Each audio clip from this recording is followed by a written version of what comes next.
Hi, and welcome to the Pride Road Architects podcast.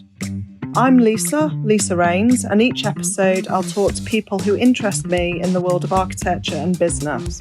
So join me and fellow lions and lionesses as we explore architecture in the den.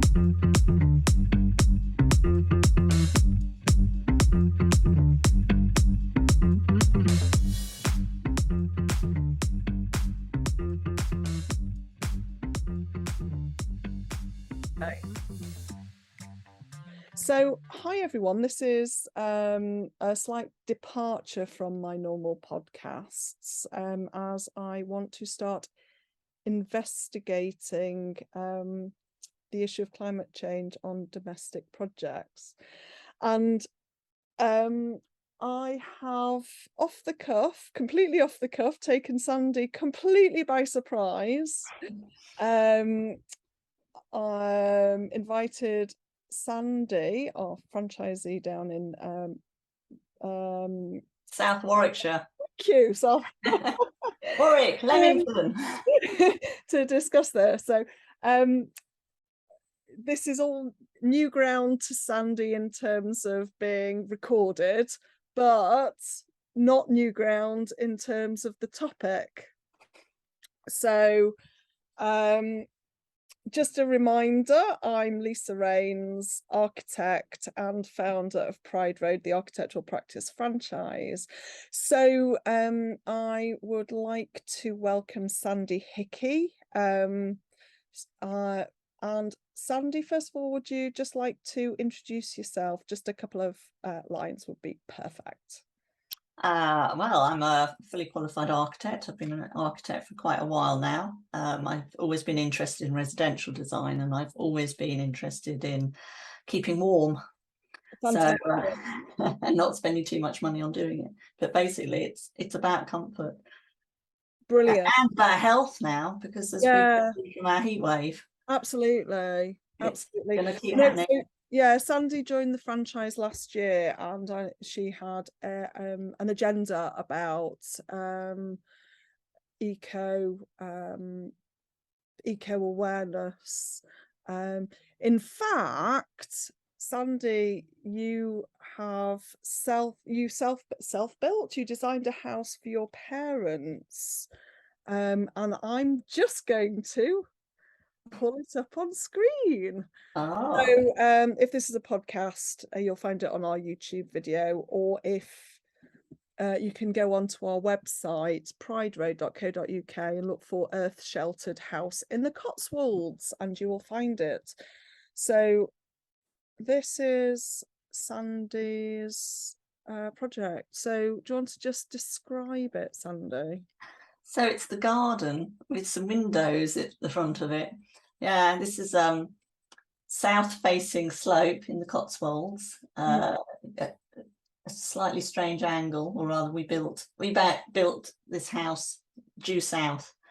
So the idea is to catch sunlight. So you can see clear story windows. There's you can see the entrance court with a car sitting there, and the entrance door is at the end of that little curve spaces, and if you peer in through those curved windows, you'll see it goes back into a lovely lounge area, a little snug at the back, and then there is a kitchen to the right side, and that looks out into a second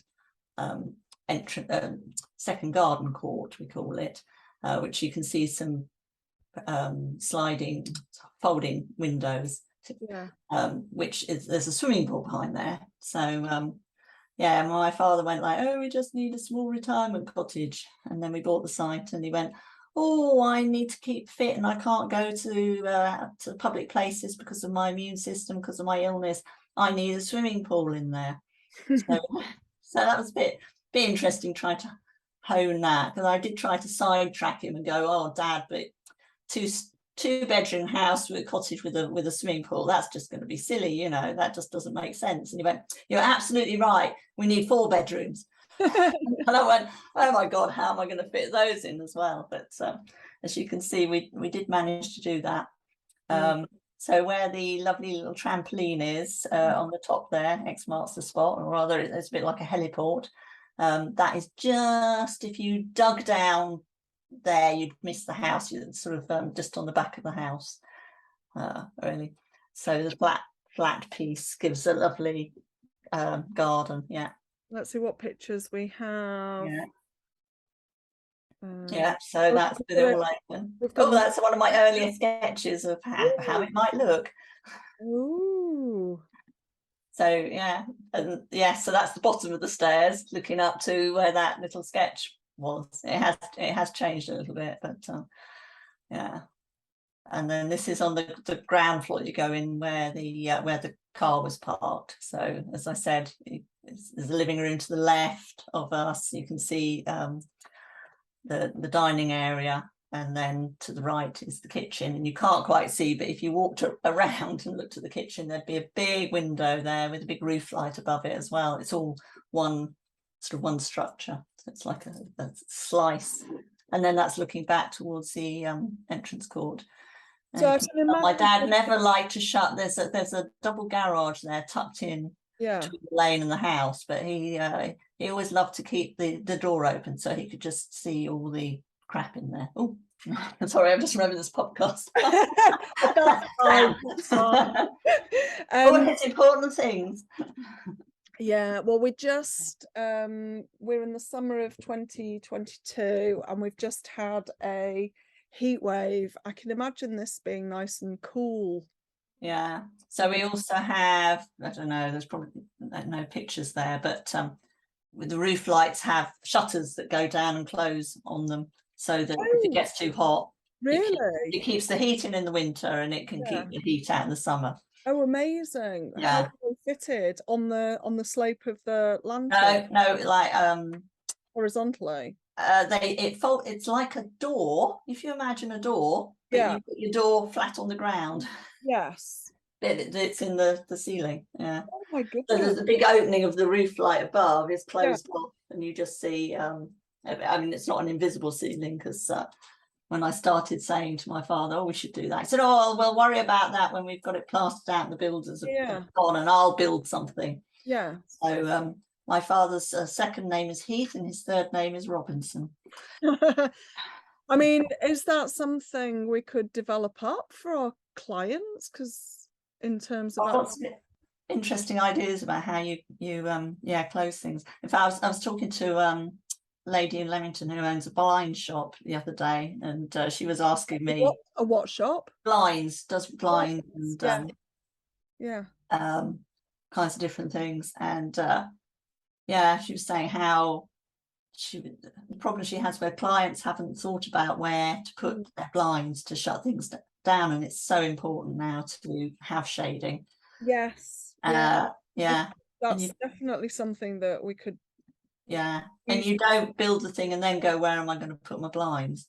You have to build. You have to think about it if you want. Everyone loves to have these lovely big open spaces and huge windows, and we all want it to look all glorious. But if you want a blind, you need a blind very often, or something. And if you need it to be hidden away, you've got to put that structure in. Yes. So the fly decided it wants to drink my drink. Away fly. Well, maybe that's definitely something. I mean, one of the great things of being part of a franchise is that we just share knowledge between us. So if someone's got an expertise, Sandy Hickey, then we can all use your expertise on how to influence kind of detailed design. So I'll chat with you on the next. So you can see with this section, it's not that dissimilar, but the roof lights there are my little pointy hats, but I did them as sort of mono pictures, so they look like a cold frame. The traditional old cold frame, and the lead work on them. The bloke that did the lead work has done spires and all kinds of beautiful things in Oxford for the colleges. It's a work of art. They are. I think we're back to the beginning, but there's a nice fly through. We did a video. No, you've had some drone footage. Yeah, I have a friend who has a drone, and I went, "Oh, let's go and play." Oh, you'll be excited to know. Actually, you probably won't, but I've just got some music. I've just downloaded some music. To add to it. Yeah. Will it be dun da da da dun da da da? No, it's a funky one. I got it from Shutterstock. I'm working with some podcast experts, and so I'm creating an intro and an outro, which hopefully will appear at the front and end of this. Okay, so tell me about the renewables and energy saving things that you put in this. First of all, when did you design it? Oh, well, this was a project for my parents of the when you start off in architecture thing. So they actually started looking at, when did they buy the site? 1997 or something, might have been even earlier than that. So we did the designs for it while I was still working before I had my daughter. Right, okay. And then we were building it. Well, I was finishing doing design work, the detailed stuff and that, while my parents were babysitting my little baby. And now my little baby is 22 and has just graduated from university. So it was still being designed when she was a baby, so 20 years ago. Yeah. And then we had my father thought he would build it. Yeah.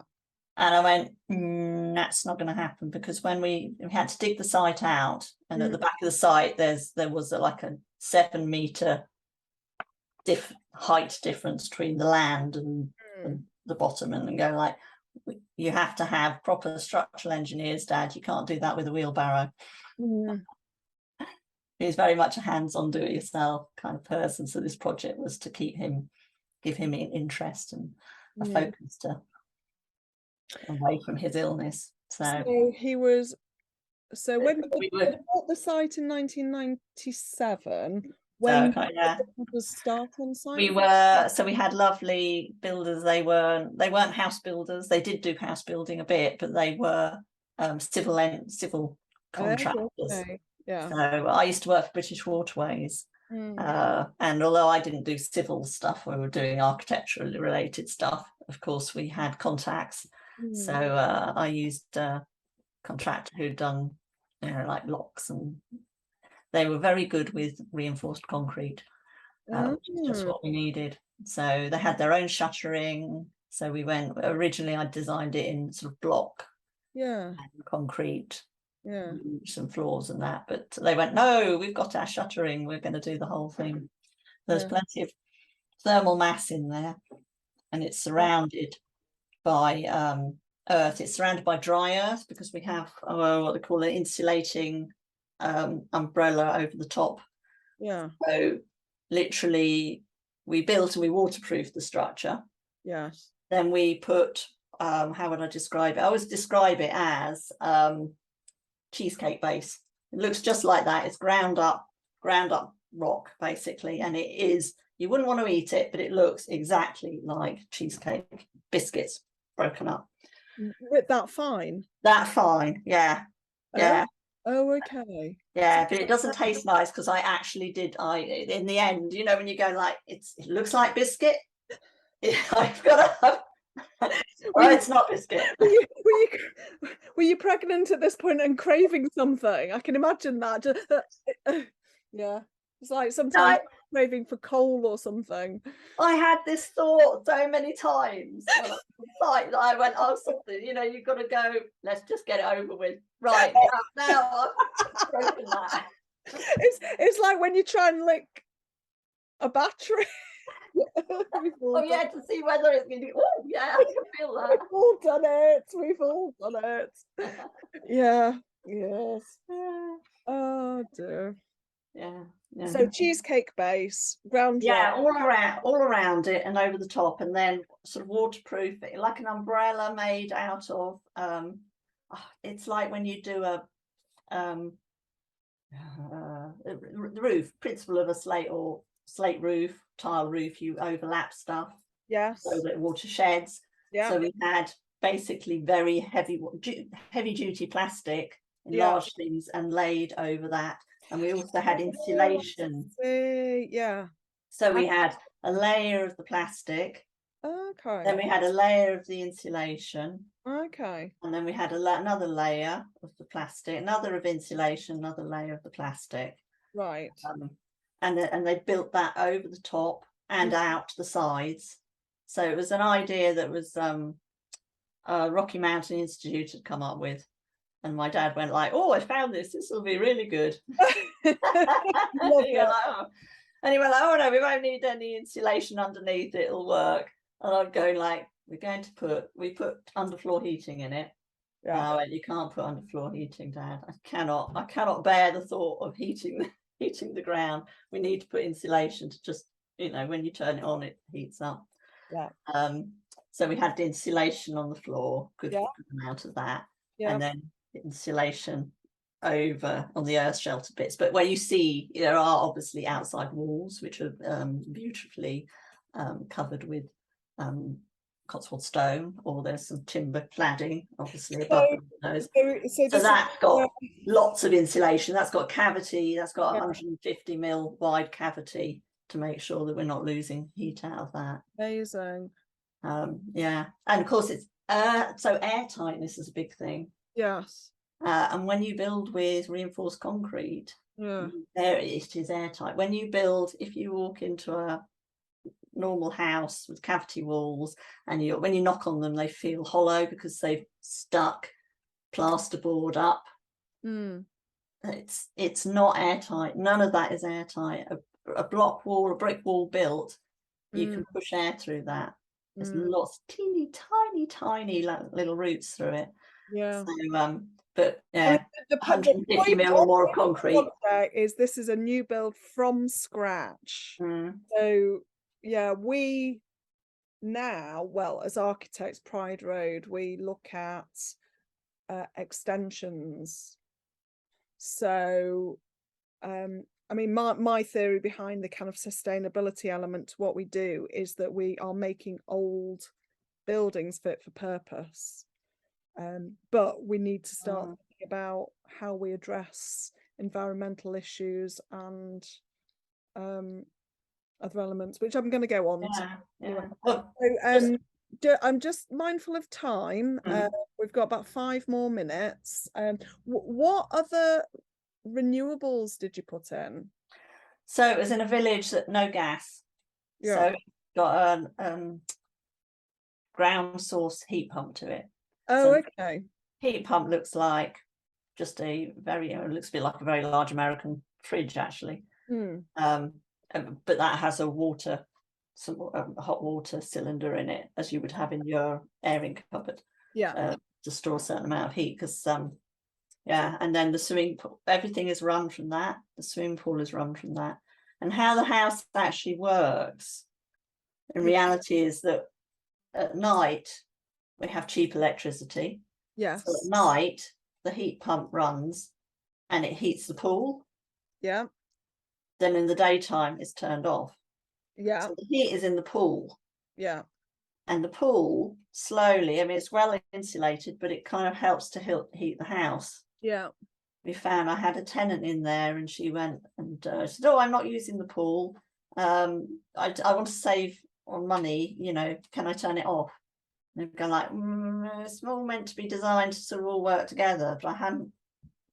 It was, for her it wasn't a great decision, but for me it was brilliant because we got to test. She turned the pool off. The heating bills went up because suddenly that heat wasn't in there at night. That's so it was like going like, "Oh, I need heat in the underfloor heating. I don't care what time it is, so it's with the expensive electricity as much as at night." Have you done any other projects including heat pumps since? Done an air source heat pump in a small cottage. Air source. Yeah. Because you have to think about where you site them. So that's interesting. I think this is the start of a series of conversations. So I think we will have another. This is part 1. So, we can talk about extensions and how. Yeah. Which will whet your appetite, how you add an extension and reduce your heating bills. Hopefully. Yeah. So I'm going to say for now, thank you very much, Sandy, and please join us next time as we launch into part 2. And we'll see which way that conversation.